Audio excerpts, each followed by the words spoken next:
Thanks a lot for coming in. Good morning, happy to be here. Something about this community appeals to you? This is a wonderful place to live.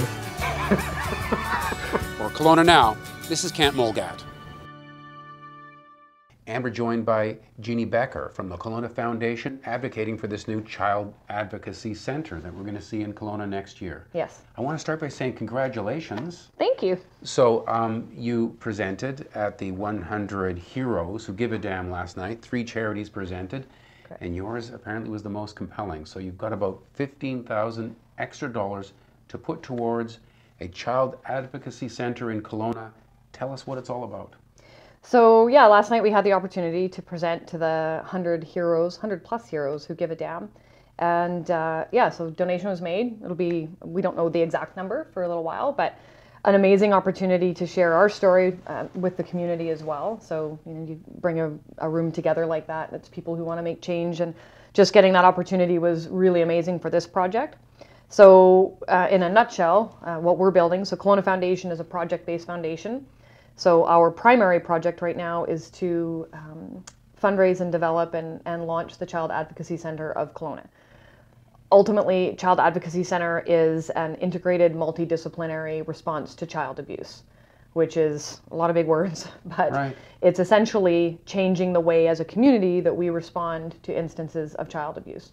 So last night you quite effectively sort of took on the role of a child and what would happen if you went through something like that, the trauma of that, and then the process of being taken from the situation by the police down to the police station, and all of it, you know, not necessarily, that whole process, not really geared towards making the experience for the kid the best it can be in a bad situation. Yeah, I mean, I think generally speaking, when we talk about child abuse, the simple courage it takes a child to disclose that information once is a very courageous, brave, and difficult thing to do.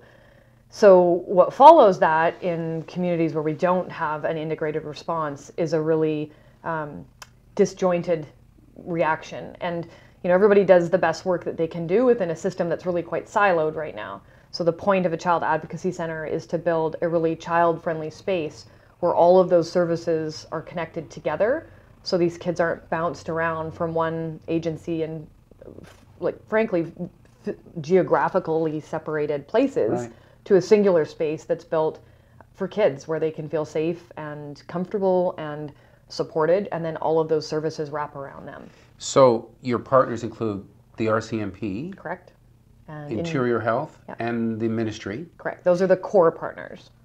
So the police would be right there in the building. They wouldn't necessarily even need to go down to the detachment. Correct. So the Child Abuse Response Team will work primarily from the Child Advocacy Center. They'll still go into detachment to stay connected, right, to their employers and to be part of that story. I mean, that's a family, so they'll certainly still stay connected, but their work will be done from the Child Advocacy Center.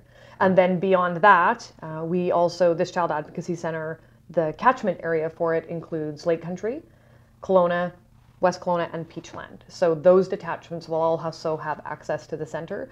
When they have a child that needs to be interviewed, they will be able to access the center and use it for that. And if they need health services, you've got representatives there as well. Yeah. So there's like a police station, a specialized one, right in the place. There's health officials there as well. Yeah, so Interior Health is a really critical partner, because part of the story around this is that there are other services that these kids need other than the sort of prosecutorial piece. So Interior Health will play a really big role in what the sort of physical response needs are for these kids. And a lot of that is still in the development of the practice model and how those positions will work, but it's a really important piece of the puzzle for sure. It seems like such a big thing you're taking on, and it seems surprising, because one would hope that there weren't that many cases like this, but maybe it's a bigger problem than many of us realize. It's an unfortunately staggering statistic, and in the province of BC, the number is 1 in 3 children have been impacted by severe or significant abuse. It's something none of us really want to think is happening in our circles and in the communities we live in, but unfortunately it is a bigger story. And a project like this is a giant project, but it's something that our community really needs. We need to have a better way to respond to these families. It's not just the kids, it's their non-offending family and their siblings. The trauma that is induced here is, it has a ripple effect. So being able to wrap around that and build something that makes sense is very much it's a community piece and it's a community story. So. And the role of this advocacy center wouldn't be just to help kids through the process when they're affected by physical and sexual abuse, but also advocating for all kids by sort of taking on this issue in the community?